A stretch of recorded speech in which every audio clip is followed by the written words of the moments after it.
ખેડૂત ભાઈઓ, આજના એપિસોડમાં આજના વિડીયોમાં આપણે ચર્ચા કરીએ છીએ આપણા મુખ્ય ચોમાસુ અને અગત્યના પાક મગફળીના પાકની બજારની અત્યારની પરિસ્થિતિ ઉપર। હવે આજે જ્યારે આપણે ચર્ચા કરીએ છીએ ત્યારે આજે તારીખ છે 13 નવેમ્બર 2025 અને વાર છે ગુરુવારનો દિવસ। ગુરુવારનો દિવસ છે એટલે માર્કેટિંગ યાર્ડોમાં કામકાજનો અઠવાડિયાનો ચોથો દિવસ છે। આપણે મગફળીના પાક પર જે છેલ્લી ચર્ચા કરી, છેલ્લો એપિસોડ જે બનાવ્યો એ એપિસોડ આપણો હતો 31 ઓક્ટોબરના દિવસનો, એટલે કે આજથી 12 દિવસ પહેલાના એપિસોડ પછીના વચ્ચેના 12 દિવસ દરમિયાન આપણે મગફળીના પાક પર ચર્ચા નથી કરી। હવે મગફળીના પાક પર આપણે આજે જ્યારે ચર્ચા કરીએ છીએ ત્યારે બજારમાં બદલાવ જે કાંઈ આવવાની સંભાવનાઓ આપણે એ દિવસના વિડીયોમાં બતાવી હતી, એ સંભાવનાઓની તરફ બજાર જવાની શરૂ થઈ ગઈ છે। સાથે સાથે વચ્ચેના જે 12 દિવસ વીત્યા એ 12 દિવસ દરમિયાન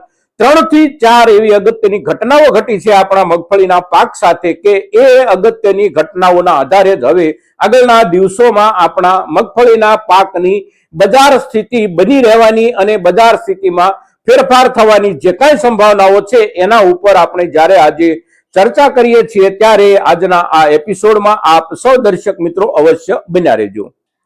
નમસ્કાર ખેડૂત મિત્રો, જય કિસાન જય ભારત। ખેડૂત ભાઈઓ, આપણા મગફળીના પાકમાં આ વર્ષની આ સિઝનમાં આપણા વાવેતર વિસ્તારમાં વધારો થયો અને થયેલા વાવેતર વિસ્તારના વધારાની સાથે સાથે આ વર્ષમાં એકંદર પાક પ્રગતિ પણ સારી રહી અને પરિણામે આપણી સૌની અપેક્ષા હતી કે આપણી પાસે એકંદર આ વર્ષમાં મગફળીનો પાક ઠીક પ્રમાણમાં વિશેષ પાકીને આવશે અને એનો આપણને એક આનંદ હતો। પરંતુ છેલ્લા માવઠામાં અને માવઠા પહેલાના પણ છૂટક કમોસમી વરસાદમાં આપણી મગફળીના પાકને ખૂબ મોટું નુકસાન થયું અને અંતિમ માવઠાના વરસાદ દરમિયાન બહુ મોટા પાયે આપણને નુકસાન થયું અને એના કારણે આપણા પાકમાં જે કાંઈ વધારો થવાની સંભાવનાઓ હતી એ સંભાવનાઓ તો ધોવાઈ ગઈ। આપણો પાક જે કાંઈ વધીને આવવાનો હતો એ બિલકુલ વધી અને આવવાની સંભાવનાઓ અટકી ગઈ। પણ સાથે સાથે આપણી પાસે જે કાંઈ પાક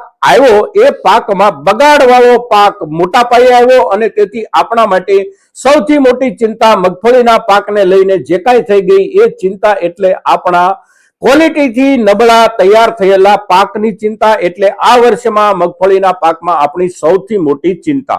હવે આજે જ્યારે આપણે મગફળીના બજાર ભાવની ચર્ચા કરીએ છીએ ત્યારે વીતેલા છેલ્લા એપિસોડમાં એટલે કે 31 ઓક્ટોબરના એપિસોડમાં આપણે આ જ મુદ્દો ભારપૂર્વક ચર્ચામાં અગ્રસ્થાને રાખ્યો હતો કે આવનારા દિવસોમાં આપણી પાસે હવે જે કાંઈ મગફળીનો પાક છે એ પાકમાંથી સારી ક્વોલિટીના પાકના બજાર ભાવમાં આપણને સુધારો જોવા મળશે અને એ પ્રમાણે સુધારો અત્યારે હવે આપણને આ અઠવાડિયાની શરૂઆતથી જોવા મળી રહ્યો છે।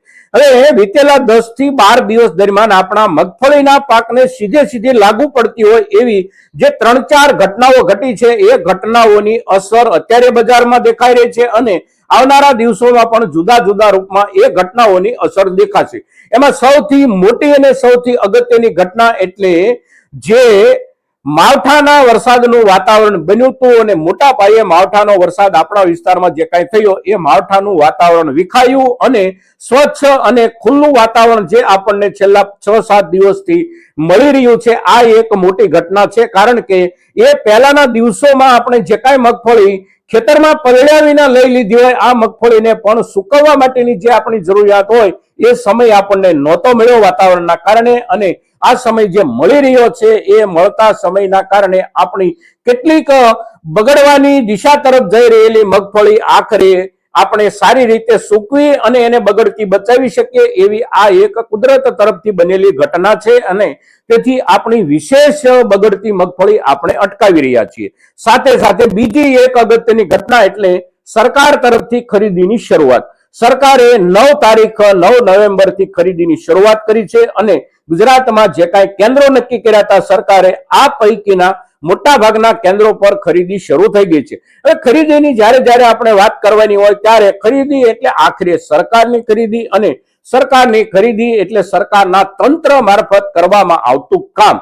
સરકારના તંત્ર મારફત જે કાંઈ કામ કરવામાં આવતું હોય એ કામમાં કોઈ દિવસ ભલીવાર હોય આ વસ્તુ બનવી શક્ય જ નથી, પણ આખરે સરકારી તંત્ર સાથે આપણે કોઈને કોઈ રૂપમાં કામ કરવું પડતું હોય છે અને આપણે કરતા હોઈએ છીએ. અને તેથી મગફળીની ખરીદીના મુદ્દે કોઈને કોઈ સેન્ટરોમાં કોઈને કોઈ વિવાદો ચાલે છે અને કોઈને કોઈ સમસ્યાઓ પણ ઊભી છે આપણી સામે. સરકાર સાથેના મગફળીના વેપારના મુદ્દામાં પણ આખરે થોડો ઘણો પણ આપણી પાસેનો મગફળીનો પાક સરકાર અત્યારે ખરીદી રહી છે, તો એનો એક આધાર નજીકના દિવસો પૂરતો એટલે કે અત્યારના સમયગાળા પૂરતો આપણને કેટલાક ખેડૂતોને મળી રહ્યો છે. બીજો મુદ્દો અગત્યનો તો આ સરકારની ખરીદીનો, અને ત્રીજો અગત્યનો મુદ્દો એટલે હવે વાતાવરણ જ્યારે બિલકુલ સ્વચ્છ થઈ ગયું છે અને નવી સિઝનની મગફળીના પિલાણનું કામ જે રીતે શરૂ થઈ જવું જોઈએ આપણા વિસ્તારમાં, એ રીતે પિલાણનું કામ સારી રીતે શરૂ થઈ ગયું છે. મગફળીના પિલાણની સાથે દરેક પ્રકારના એટલે કે નાની ઘાણીથી માંડી અને મોટા પ્રોજેક્ટ સુધીના જે કોઈ મગફળીમાંથી તેલ કાઢવાના યુનિટો આપણે ત્યાં ચાલે છે, આ તમામ યુનિટો હવે કામ કરતા થઈ ગયા છે. કારણ કે નવી સિઝનની મગફળી આવવાની શરૂ થાય અને સારી ક્વોલિટીની મગફળી મળવાની શરૂ થાય ત્યાર પછી આપણા નાના નાના યુનિટો કામે લાગતા હોય છે. કારણ કે નાના જે યુનિટો હોય છે એમની પાસે મોટું અને વ્યાપક માર્કેટ નથી હોતું, પણ એમની પાસે ક્વોલિટી માર્કેટ હોય છે. 5-25 ગામડા કે 50 ગામડા સુધી એમનો વેપાર હોય, અને એ જે એમનો વેપાર હોય એ વેપાર સંપૂર્ણપણે ખાતરીબંધ તેલ આપવાનો, સાથે સાથે ખાતરીબંધ તેલ આપવા માટે સારામાં સારી ક્વોલિટીની ખરીદી કરવી એમને માટે જરૂરી હોય છે. અને તેથી આ જેટલા આપણા નાના નાના યુનિટો કામ પર લાગ્યા છે એ તમામ યુનિટો તરફથી સારી ક્વોલિટીની ખરીદી શરૂ થઈ ચૂકી છે. કેટલાક યુનિટો બજારમાંથી ખરીદી કરતા હોય તો કેટલાક યુનિટો મોટા ભાગે સીધા ખેડૂતોના ઘરેથી કાં તો ખેડૂતોના ખેતરેથી તૈયાર માલ જે કાંઈ હોય એ ખરીદતા હોય છે. અને એ ખરીદી અત્યારે ઠીક પ્રમાણમાં જ્યારે શરૂ થઈ છે, ત્યારે આ અઠવાડિયાની શરૂઆતથી એટલે કે સોમવારથી આપણા મગફળીના સારી ક્વોલિટીના મગફળીના બજાર ભાવમાં સુધારો બનવાની શરૂઆત થઈ છે. અને ત્યારથી સોમવારથી લઈને આજે ગુરુવાર સુધી 4 દિવસ દરમિયાન આપણે સુધારાને જોઈએ તો લગભગ 100 રૂપિયા કે સારી ક્વોલિટીમાં 125 કે એનાથી પણ 10-20 રૂપિયા સુધીનો 20 કિલો એ ભાવોમાં આપણને સુધારો મળી રહ્યો છે. અને આ સારામાં સારી શરૂઆત છે. હવે આ જે સુધારો છે આ સુધારાને આપણે તેજી શબ્દ બોલવો જોઈએ નહીં, એટલા માટે કે જે સુધારો આપણને મળ્યો છે એ સુધારો હજી આગળ વધતા પહોંચ્યો છે ક્યાં સુધી, તો એ પહોંચ્યો છે 1300 રૂપિયાથી લઈને મહત્તમ 1310, 15 કે 25 રૂપિયા સુધી.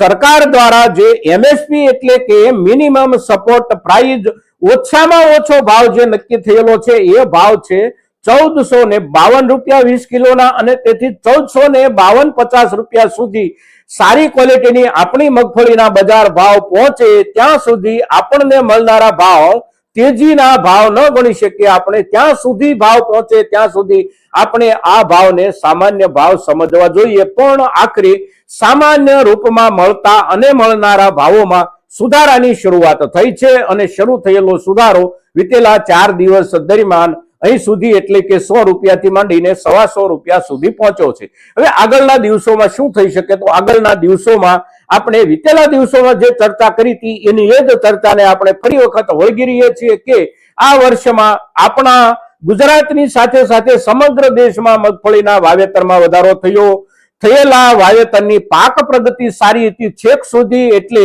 ઉત્પાદનમાં પણ ખૂબ મોટો વધારો થવાની સંભાવના હતી. પણ અંતિમ દિવસોમાં મગફળીના પાક પર થયેલો કુદરતી હુમલો અને એ કુદરતી હુમલાના કારણે પાકનો જથ્થો ખૂબ મોટો ઓછો થયો છે. સાથે સાથે આવનારો જે કાંઈ જથ્થો હતો એ પૈકી પણ ખૂબ મોટા ભાગ ઉપર ક્વોલિટીની અસર થઈ છે. એટલે આવનારા સમયમાં આપણો ક્વોલિટી પાક જે કાંઈ છે આ પાકના ભાવોમાં આપણને સુધારો મળવાની તમામ સંભાવનાઓ અત્યારે દેખાઈ રહી છે. કોઈ આકસ્મિક એવું નકારાત્મક કારણ જો ન ઊભું થાય તો બજારમાં ધીમે ધીમે ભાવોમાં સુધારો બનતો રહેશે. સાથે સાથે એક વાત કે ક્વોલિટીમાં પણ જે ક્વોલિટી દાણા ક્વોલિટીના હિસાબથી સારી ક્વોલિટી ગણાતી હોય, એટલે કે જેના દાણા કાઢી અને સીધા દાણા પછી એ ખારી સિંગના રૂપમાં વેચાતા હોય તો પણ ભલે, અને જુદા જુદા ખાદ્ય પદાર્થોના રૂપમાં સીધા દાણા જ્યાં ક્યાંય પણ વેચાતા હોય ત્યાં સારી દાણા ક્વોલિટીના ભાવમાં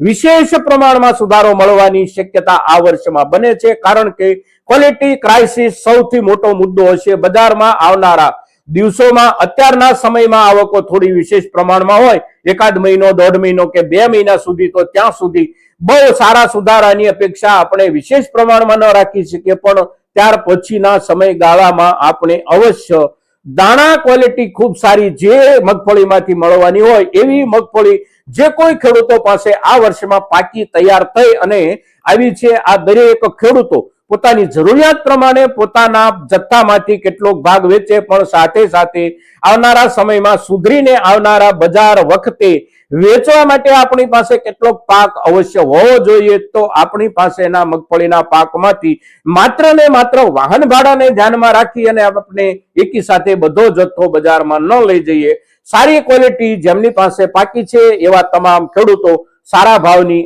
આગળના દિવસોમાં હજી પણ ઠીક અપેક્ષા રાખી શકે છે. તો આજના દિવસે મગફળીના પાક પર વર્તમાન પરિસ્થિતિ અને આવનારા દિવસોની પરિસ્થિતિ સાથે સાથે આવનારા દિવસોની સાથે જોડાયેલા સંકેતો એટલે કે ક્વોલિટી ક્રાઇસિસના મુદ્દા પર જ્યારે ચર્ચા કરીએ છીએ ત્યારે આપણા મહત્તમ ખેડૂતો સુધી આ ચર્ચા પહોંચે ખૂબ જરૂરી છે, અને એને માટે આપ સૌના પ્રયાસોની અપેક્ષા સાથે મગફળીના પાક પર આજે એટલું જ. જય કિસાન, જય ભારત.